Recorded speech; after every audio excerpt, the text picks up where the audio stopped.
And this is by far one of the most interesting scenes that I want to point out. While they're singing Daisy, right, Subil is collecting guns and ammo from their own room. Because when you look at all the guns in this video, right, you can see the guns are showcased in this blue circle. It's like Fortnite, PUBG, you name it. They're picking up items inside of their room, meaning that Subil is straight up strapped. So after rewatching the newest episode of the Amazing Digital Circus, I noticed there was a lot of secrets and Easter eggs that I didn't catch on my first watch. So in this video, we're gonna go through all the secrets I found in this episode so far, going from goofy little details to hidden text inside of different scenes. And we're gonna start out with Bubble's camera. That's right, Bubble. Seeing you all play bat-ball a few days ago really got me thinking. So in this scene here, before we move too far, right, you can see we do have a logo on the camera that says GSJ. And in this case, I don't really know what GSJ means, but it's a reference to old broadcast equipment, where companies would usually put their logos on camera equipment doing production. And again, GSJ could mean something in this universe. Maybe we'll find that out in like a later episode. If you guys have any idea, do let me know in the comments below. But as of now, I believe this is just like a reference to, like, again, old production equipment. But if you do have any theories, do let me know in the comments below. And for the next scene here, Subil actually says the following. Really want to know what I want? Oh no. I want the ability to have sex. So the thing is, this is censored on the English version, but if we go into audio tracks, we choose any of the other English ones: Australian, Canadian, Great Britain, Ireland, I believe. Let's just take Australian for a second, right? If we go back... You want to know what I want? Oh no. I want the ability to have sex. And then it's uncensored. So that's like a funny little Easter egg where I believe it's the same in Spanish as well, where Subil actually says sexo in Spanish. We can actually check that out right now. ¿Quieres saber lo que quiero? I know. Yo quiero que nos dejes tener sexo. So it's only in like the original language that it's censored, but in all the other ones, as far as I've seen, it's uncensored. Or, yeah, we could all just shoot each other. Here, have guns. I don't care. For this section here, there is actually, I did notice that in my first playthrough, that Uzi's railgun is actually located in the middle of the pile. You can see it right here. And we're gonna go through this in like other scenes as well. Like, the further we go into this, you can see like, it's right here, right where Jax is about to like pop out. We have the green glow, and it's basically the same rifle from Murder Drones. And even here in the background, right, when Subil and Gangle is standing there, you can see the railgun even further, and then on the left side and on the right side, it appears once again. And I'm pretty sure that is the railgun from Murder Drones. And the next thing, actually kind of convenient, I noticed that Jax has a tail in this episode, which is kind of wild because the other episodes I didn't actually know that. If we go like later on here with the confrontation with POMNI, you can see there's a tail right there. And even when he's crashing out in the bathroom, when he like pops in, there's the tail. But as far as I've seen in the other episodes, the tail is just straight up not there. And is there a reason for his tail just appearing? Or I don't know, if was there an oversight? Was there an adventure that we didn't see or that we didn't notice? Why would it suddenly just like appear out of thin air from like one episode to another? I even checked like episode 5, I believe, where Jax is like inside of the hunting suit. There's no tail. Or they're playing baseball. There's no tail. But suddenly in this episode here, the tail is just here, which I don't understand. If you guys do have any theories, do let me know in the comments. My ears and tail are kind of the pinnacle of masculinity. You don't have a tail? What are you talking about? Yes, I do. What the? Where's my tail? How long have I not had my tail? I have never seen you with a tail. Now, this scene here with Cain lying down and looking at old photos actually gives us a lot of context to where Cain is from, I believe. Because we do see this office, I believe, is from season 1. But we can see in the corner, we have C and A. And this logo, this icon is gonna be very important to us later on when we look at the pistols. Because most of the guns that we focus on in this episode actually has logos on it that does say C and A. And there's even like a couple of Easter eggs on it. But the puzzle, the key to this puzzle is basically on the guns itself that we're gonna go to after the next part. Because before we do that, I want to focus on Kinger's powers for a moment, or Kinger's ability to basically spawn a butterfly that heals you. I got just the thing. Because suddenly they just have a butterfly and boom, Ragatha goes up to full health. Well, wait. What did you just do? What was that? It's a butterfly. It can restore your health. Did Cain mention that? Oh, nah.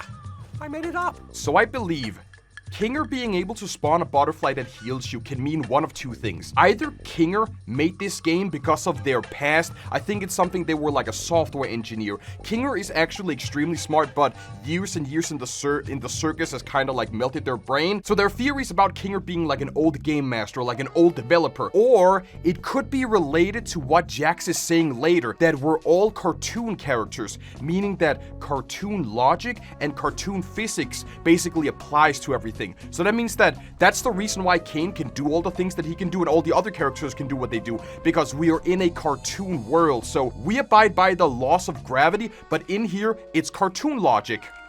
All we are now is a bunch of cartoon characters. So what's the point of pretending we're not? Exactly. That means that they can do whatever they want to do. They can be goofy, they can have fun, and that means that nothing applies. Like, none of the physical laws applies to this world here. And while POMNI is standing here with a gun, we can actually go to another scene here where we can focus on some of the details in it. As you can see here, we have the CNA logo that is like close to the holster of the gun, right? Like close to the ammo and where you're holding it. But if we look at the barrel itself, we do have the name for CNA, which is Cain and Abel. Cain could be our AI that is inside of this world here, but Abel we actually don't know yet. In my opinion, I think that Cain and Abel was the company that created AI Caine, and he seems to be either missing his creator, his friends, and as for who Abel is, there has been a couple of theories about Kinger potentially being Abel because of their ability to spawn the butterfly, because of their past, because of what they have been through. Whenever Kinger locks in, we actually get a lot of context about their backstory, but it's not really set in stone yet if Kinger could be Abel. Maybe Kinger is another AI version of Abel, just like Cain is an AI version of Cain, but I do want to hear your theories on this one in terms of like, I know Cain is AI Caine, but Abel, who is Abel actually? And we can even see on the different guns here, we have Cain and Abel, we have CNA, and then further on here, we actually have a logo of Cain on this one. So I don't know if that means that the company CNA seems to be like just a regular cubicle business. You have like your different floors, maybe it's like they're doing computer work, right? They're sitting on their PCs, maybe it's like tax or accounting or anything like that. I don't believe that they manufacture guns. That could also be it. That could just be a theory, a game theory. But we do have, again, Cain and Abel, CNA, and then also Cain's logo right here. And even when we go further on, the revolver has like another icon, another version of Cain right down here. So maybe this is just Cain putting his own spin onto the weapons that we see in this video, or again, it could have like an actual deeper meaning to it. Even the Glock that POMNI has later on the holster itself, even though we don't have any text on this gun here, we do have another icon of Cain on the actual gun. So in terms of what this means, it's actually kind of up in the air. Again, if the company that Cain comes from, or the company that Cain was born from, the AI version of Cain, what that company did, if it was like video games, AI. I remember that POMNI, they put on a VR headset and then they got stuck in this game, in the digital circus here. So maybe we're talking about a revolutionary VR company, kind of like MetaRunner, for example, right? Maybe this could be like a throwback to MetaRunner. I've been recently watching that show. Maybe we're talking about a futuristic tech company, or we're talking about a weapons manufacturer, or it could be something completely different. This is just me spitballing. This is just me giving like theories. I'm just giving you guys my ideas. As for this next section here, which is actually kind of funny, Jax entirely contradicts himself. Let's just listen to what he has to say. I do everything because it's funny. Because I'm the funny one. The funny one? Yeah. Ragatha's the cheerful one, Gangle's the sad one, Kinger's the crazy one, Zubil's the grumpy one, and you are the one who hasn't figured that out yet. Because in this episode here, we actually see the opposite of the characters that Jax just explained. Ragatha has a mental breakdown. Gangle actually has fun for once and is seen happy when they finally pick up the Tommy gun. And Kinger actually comforts Ragatha and acts in a calm, logical, and mature way compared to when they're usually crazy and all over the place. And Subil also has a breakthrough with Gangle, showing that they do actually care for the people in the circus. So Subil may see all of these characters as either acquaintances or friends. So even though Jax looks at the archetypes, they don't see the full characters. They don't see all of the range of emotions, everything that goes on behind the scenes with all the different characters. And speaking of Subil, by the way, when Subil and Gangle is inside of the castle, you can actually see like the flags on the castle wall actually showcase, what are they called? The soinks, the sloinks, the gloinks from that one, from the second episode. We have like a bowling pin gloink over here. We have, this is from the first episode. That was the monster like in the deepest, darkest depth of the circus, right? And then later on, we do actually see another character. That is one of the gloinks from like the Sugar Sweet Candy Canyon or what it was called. And again, we do have the bowling ball, the bowling pin over here. I'm right behind you, aren't I? For this scene here, I'm actually just gonna let it play out because it has so many references. We have poses from Pulp Fiction, Wanted, there's even like a few JoJo poses in there, and the entire gunfight in the dark just straight up reminds me of a scene from John Wick. And there is also a pistol reference, but I'll show that at the end. Like straight up John Wick right here. And that was probably from Wanted or like Tomb Raider. There he is!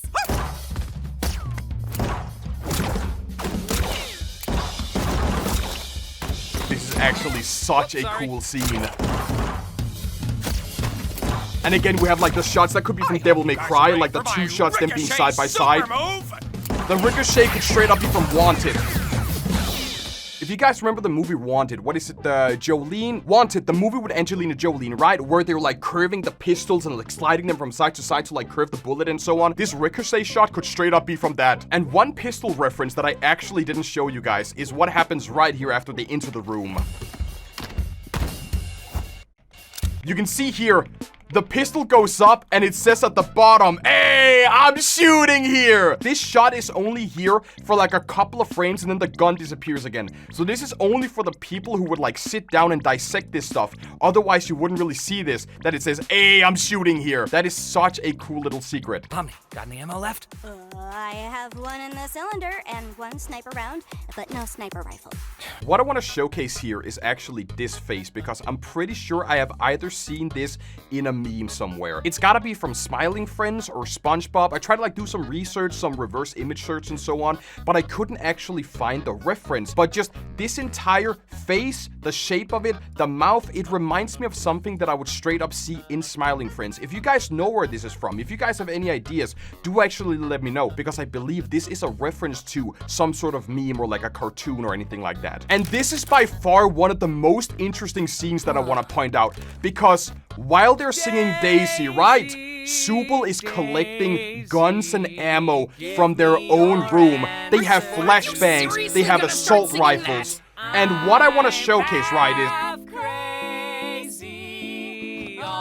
they're picking up different rifles while they're looking in their closets, right? They're like arming themselves.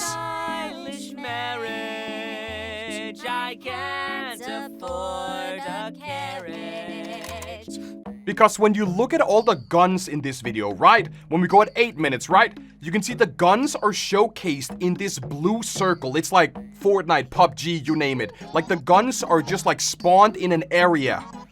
Just like with the Tommy gun here. But when we go back to like Subil, right? They're picking up items inside of their room, meaning that Subil is straight up strapped. Subil has an entire armory inside of their room, which is kind of funny because they do have an armory, right? They have like all of their items, all their limbs and so on. But apart from that, they are also strapped to the absolute max. They have everything in their room. That is actually so crazy. On the seat of a bicycle built for two. Now this scene here where Jax is out in the bathroom about to crash out actually has a very, very huge secret in it. Some people speculate that Jax might be about to abstract in here because we see the eyes, we see that he's crashing out, but we have seen POMNI in the same situation before. In the first couple of episodes when POMNI is getting like used to the circus, used to all of the characters, they do have like breakdowns where their eyes look like this. So I don't believe that Jax is about to abstract. They're just having a breakdown because of what happened earlier, because I believe believe that POMNI, if you guys saw my reaction on the video, POMNI somehow got through to Jax in one way or another, which is why they have a breakdown here during the award ceremony. But when we look up at the mirror and the camera focus in on it, you can see that on the left side, we do have some text. And I believe what the text says is CHILLFELI,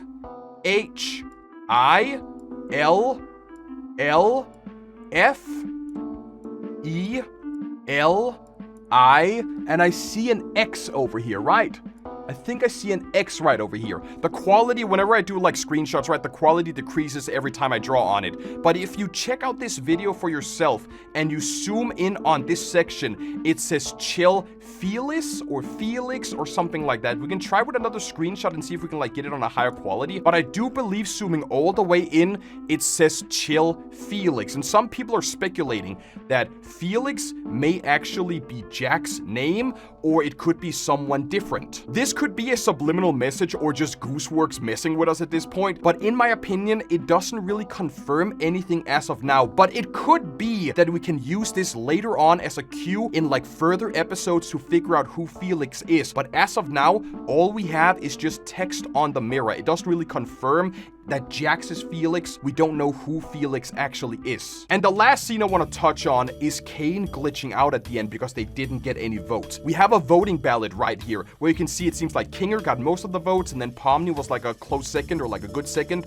but Cain got literally no votes. And as he sees this, he has a hard time accepting that he didn't get any votes because Cain wants to be their favorite. He's like the AI overlord, which is why he's glitching. This glitch is an abstraction because Cain is an AI. Cain can't abstract, in my opinion, because all of the other characters are human beings that has been sucked into the digital circus, where Cain is just ones and zeros. Cain is a code. We don't know if Cain is like a self-writing code where he can like keep on, you know, making revisions and upgrading himself, but he can definitely glitch, but he can't abstract. So in my opinion, what we see here is Cain not being able to comprehend that no one likes him, and that causes him to kinda crash out. And to be honest, I would also crash out. If I had like a voting ballot with like me and other content creators and you would like all vote for like 8-Bit Ryan, Jax Films, what is it, the Jacksepticeye, Markiplier, and I got like 0 votes, I would kind of crash out as well. So I totally understand Cain in this case here not being able to understand or like glitching because they didn't really get any votes. And with that, that were all the secrets that I found in this episode. There are so many references, there are so many secrets. Even with like the gun coming into frame showing, hey, I'm shooting here, is only there for like a couple of frames. And this scene is still so adorable with Gangle, Ragatha, and Kinger all being like in small cat costumes. I really love it. But I already touched on this scene in like my main reaction video alongside with the railgun and so on. And I do know there's probably like a lot of secrets and Easter eggs that I didn't notice. I'm not really that much in the community and the fandom, so there's probably like references there's like really niche that I don't understand, but I feel like I got a lot of the secrets that is like inside of this episode. For example, what I didn't mention was the Cain singing the Daisy song, and I believe other people have said this as well, because when AI was first around, when they asked like a computer to like write a song, you know, many years ago, they wrote Daisy Bell or they sang Daisy Bell, which is why Cain does it. It's like a throwback to when the first song composed by a computer happened, and there are other people that's like way better at giving you examples like that. But with that said, guys, my yapping session is done. I have gone over all the secrets I could find in this video, but what I want to know is, did you find any secrets? Did you find any Easter eggs? And I know most of these are my opinions, what I believe, what all of these secrets could mean, but I also do want to know your opinions in the comments below, okay? So, I'm done yapping now. Thank you all for watching. Leave a like, subscribe, and I will head out.